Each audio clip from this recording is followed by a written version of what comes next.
Desa dilanda kekeringan yang tak kunjung usai. Sungai yang dulu mengalir deras, kini hanya menyisakan kerikil kering. Desa kami, namanya Desa Bayu, mulai dilanda kekeringan yang tak kunjung usai. Sungai yang dulu mengalir deras, kini hanya menyisakan kerikil kering. Banyak yang berbisik, konon ini semua adalah murka dari Nyi Blorong. Jangan-jangan ini adalah kutukan Nyi Blorong lagi yang meminta tumbal buat pengorbananku. Kirana, gadis desa dengan kegelisahannya akan mimpi-mimpi buruknya. Jangan-jangan mimpi burukku terjadi lagi. Semoga aja desa ini kembali normal seperti semula.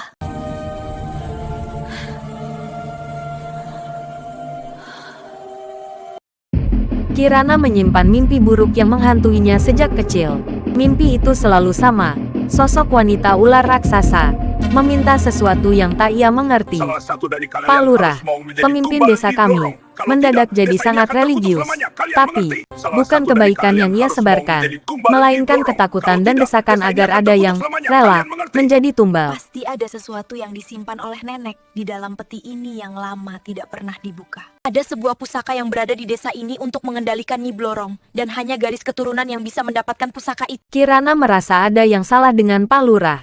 Ia teringat cerita neneknya dulu, tentang sebuah pusaka sakti yang bisa mengendalikan sosok gaib itu.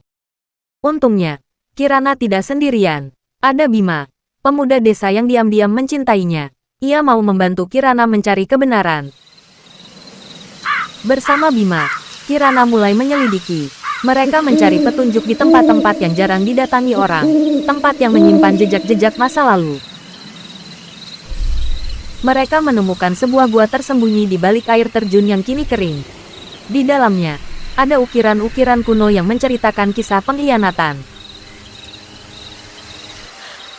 Terungkap sudah, Kirana ternyata adalah keturunan dari penjaga pusaka yang dulu mengkhianati Nyi Blorong. Aku tidak menyangka ternyata aku adalah keturunan dari penjaga pusaka yang bisa mengendalikan Nyi Blorong dari amarahnya.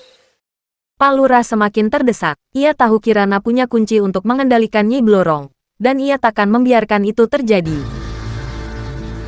Malam itu ritual pengorbanan tumbal tiba. Hujan deras mengguyur desa, seolah alam ikut bersedih. Sosok Nyi Blorong mulai menampakkan diri. Wujudnya mengerikan. Ternyata kamu dalang dari semua ini, Pak Lurah. Kamu mengikat janji dengan Nyi Blorong dengan warga desa untuk dijadikan tumbal.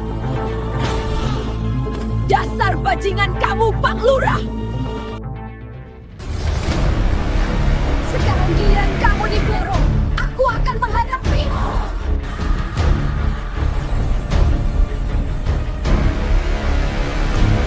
Pertarungan pun terjadi antara Kirana dan Nyi Blorong. Mereka berdua saling adu kekuatan. Nyi Blorong mengeluarkan seluruh kekuatannya dan mengubah dirinya menjadi sosok naga yang buas. Dan akhirnya Kirana berhasil meredam amarah Nyi Blorong dengan pusaka saktinya. Tidak lama kemudian Nyi Blorong mengubah dirinya menjadi wujud aslinya dan mengatakan sesuatu kepada Kirana. Terima kasih Kirana, karena sudah mengungkap semua apa yang terjadi di desa ini. Saya akan mengembalikan desa ini seperti semula, subur dan damai. Sebelum itu, saya akan menghukum Pak Lurah yang sudah ingkar janji kepadaku dan mengganggu ketenangan di desa ini.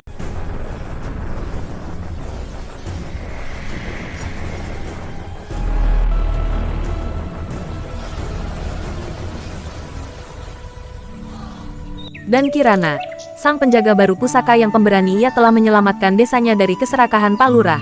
Kisah ini mengajarkan kita bahwa kekuatan sejati bukan tentang menguasai, tapi tentang memahami dan menyeimbangkan.